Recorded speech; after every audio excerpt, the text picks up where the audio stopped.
le changement d'écartement de voie de chemin de fer, comment ça marche.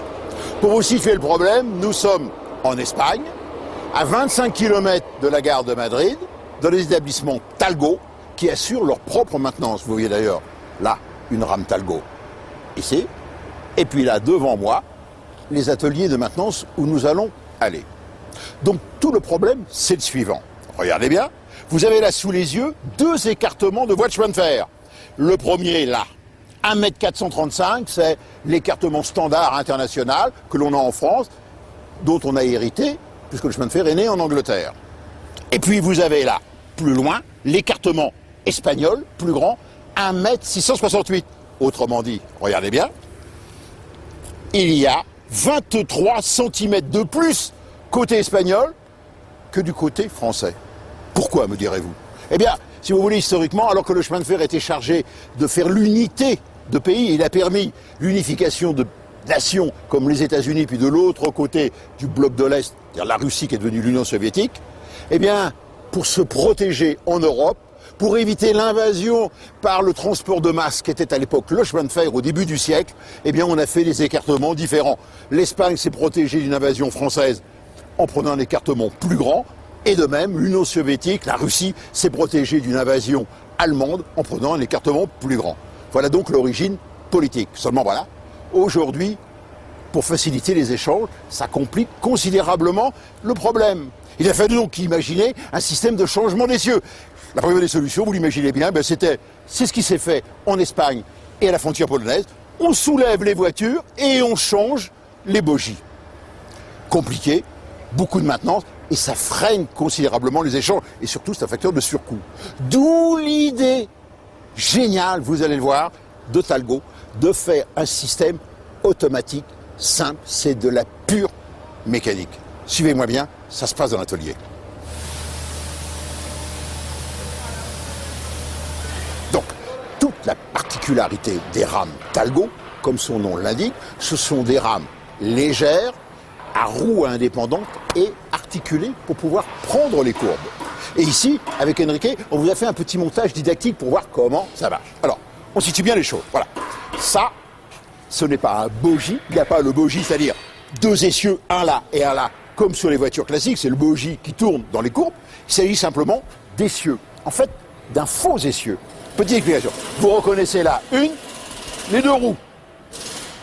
Mais entre les 2 roues, il n'y a pas l'axe solidement fixé. Autrement dit, ces roues sont indépendantes, peuvent tourner librement l'une par rapport à l'autre. Et tout le problème, c'est donc de reporter la charge sur j'appellerais ce faux essieu. Donc il y a cette pièce avec 2 cols de cygne, vous voyez, et toute la charge de la voiture qui repose ici est transmise aux roues par l'intermédiaire de 2 roulements. Un roulement là, un roulement là, un roulement là, un roulement là. Maintenant, comment va-t-on faire varier l'écartement? Regardez, là, je suis large, il faut que je revienne en France, c'est-à-dire que je les rapproche. Vous voyez qu'on a laissé la place. Ces fameux 23 cm, vous les retrouvez là. On va déplacer ces trous-là de 12 cm d'un côté et celle-là de 12 cm de l'autre. Donc tout le problème, c'est de savoir comment faire ceci avec un système entièrement automatique, entièrement mécanique. Et en quelque sorte, vous allez le voir, c'est la rame elle-même qui va procéder à son changement d'écartement. C'est ça qui est, je dirais, l'astuce de Talgo. Alors, pour qu'on comprenne bien les choses, on vous a fait avec Enrique un petit montage pédagogique. Donc, la première chose, si je veux déplacer une roue, vous imaginez bien, dès qu'il y a la charge, je ne peux pas. Il y a 17 tonnes par essieu, autrement dit, il y a 8 tonnes par roue. Donc, on va commencer par délester. Comment ? C'est astucieux. Quand la rame va s'avancer, regardez bien, le faux châssis va se présenter sur une glissière qui va monter. Et en quelque sorte, elle va venir reposer sur la glissière, ça va venir faire décoller la roue du rail d'1 centimètre, et ça suffit. Les roues sont libres, indépendantes. Pour que vous compreniez bien les choses, regardez, on vous a mis le système, je voudrais dire, allez, les pattes en l'air. Allez, vous allez reconnaître, là, il y a la voiture. Vous reconnaissez les 2 roues, vous reconnaissez ici, vous voyez, les 2 cols de cygne de ce que j'appelle le faux châssis. Donc, maintenant, regardez bien, sur ces glissières, on a appuyé. on a délesté les roues, vous voyez, ça vient frotter. Vous verrez ça tout à l'heure en fonctionnement. Donc mes roues sont indépendantes. Mais je ne peux pas encore les bouger. Il y a un mécanisme de sécurité, je voudrais dire, il y a un verrou, il y a une goupille. Et toute l'astuce, vous voyez, c'est cette pièce. C'est cette pièce qui est ici en position au départ enfoncée. Elle est enfoncée, là, vous la voyez, là, elle est enfoncée, et elle évite au roulement de se déplacer. Lorsque je veux déplacer les roues, une fois que j'ai délesté, eh bien, je relève ce verrou. À ce moment-là, je peux bouger l'essieu, regardez, là je suis en France, et Enrique va le déclencher, et je passe en Espagne. Et après, je fais redescendre ma clavette qui vient, en quelque sorte, bloquer la boîte. Elle ne peut plus bouger. Ce qui se fait d'un côté, se fait également de l'autre. Alors regardez bien le fonctionnement. Je suis en Espagne, je veux rentrer en France, je déverrouille, je rapproche les essieux, je fais redescendre les clavettes. L'inverse, je suis en France, 1,435 m, je vais passer en Espagne, je déverrouille les clavettes. Et comment les roues s'écartent-elles? Eh bien, lorsqu'elles sont libres, déverrouillées, eh bien, elles viennent frotter. Ici, on voit d'ailleurs les traces, on les verra tout à l'heure, contre une espèce de glissière. Donc, vous voyez, le tout est simple. Donc, reste un dernier point. Comment verrouiller, déverrouiller la clavette? Pas de vérin hydraulique, pas d'électroaimant, toujours de la mécanique. Regardez bien l'astuce. Vous le voyez? À nouveau, la rame va rentrer dans une glissière. Vous voyez la forme, ici en T. Et c'est ça qui va tirer vers le haut le verrou ou qui va le rabaisser. À vous, Enrique. Je voudrais dire, il fallait y penser. Eh oui, il fallait y penser. C'est un système très ingénieux. C'est un système qui est monté sur les rames Talgo qui montent en France. Le passage sur l'échangeur dure 5-10 minutes et c'est un système qui n'a jamais tombé en panne. C'est un système qui fonctionne depuis 1968. Maintenant, on va retourner à l'extérieur, voir fonctionner réellement le système étape après étape, parce qu'il y a en quelque sorte une espèce de banc d'essai pour tester le matériel, la rame Talgo, bien entendu, avant de la mettre en service. On est là à nouveau à l'extérieur, ce que j'appellerais le banc d'essai. Vous voyez, grandeur nature, c'est ce qui se passe réellement à la frontière entre la France et l'Espagne. Donc là, vous voyez, la rame Talgo, là elle est poussée par un locotracteur, et vous avez là tout le système qui est entièrement statique, c'est ça qui est génial.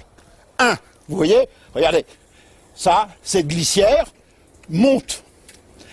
Le bogie, là, l'essieu vient appuyer dessus, ça le soulève. À partir de là, la roue est libre. Le verrou, regardez, le verrou vient s'enclencher dans ce rail. Regardez, le rail descend, il tire le verrou vers le bas. Voilà, là je suis au minimum. L'essieu est libre. Et à ce moment-là, eh bien, ce rail de guidage, là, ce contrefort, en quelque sorte, va me repousser ma roue. Là, je passe de l'Espagne en France. Je suis toujours déverrouillé. Regardez, on continue. Je suis déverrouillé. Attention. Là, ça y est. Le verrou, vous voyez, regardez, il remonte, il va me bloquer ma boîte d'essieu. Elle ne peut plus bouger. Le train continue d'avancer. Et à partir de là, regardez, à ce moment-là, ce rail-là va descendre. Et il est lubrifié par de l'eau. Vous voyez, c'est lubrifié par de l'eau. Et à nouveau, la roue repose sur le rail. Ça y est.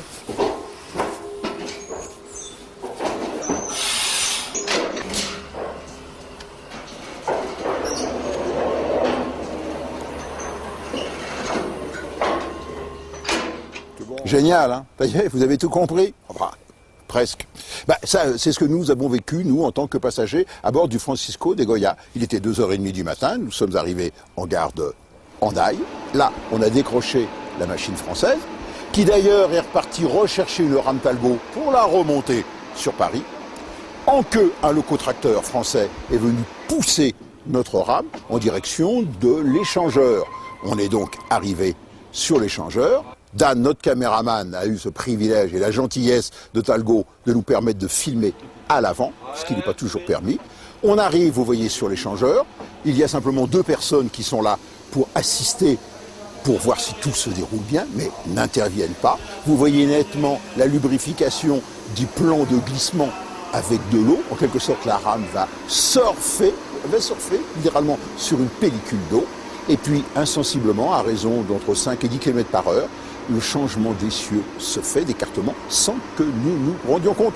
Nous étions à l'avant, mais dites-vous bien qu'à l'arrière, il y avait 350 personnes qui dormaient et qui se sont aperçues de rien. On s'est approché de la locomotive espagnole qui nous attendait, attelage, et c'est la locomotive espagnole qui a tiré la rame sur le chantier de l'échangeur. Et une fois que le fourgon de queue a quitté l'échangeur, direction Madrid. Allez, salut, bon voyage.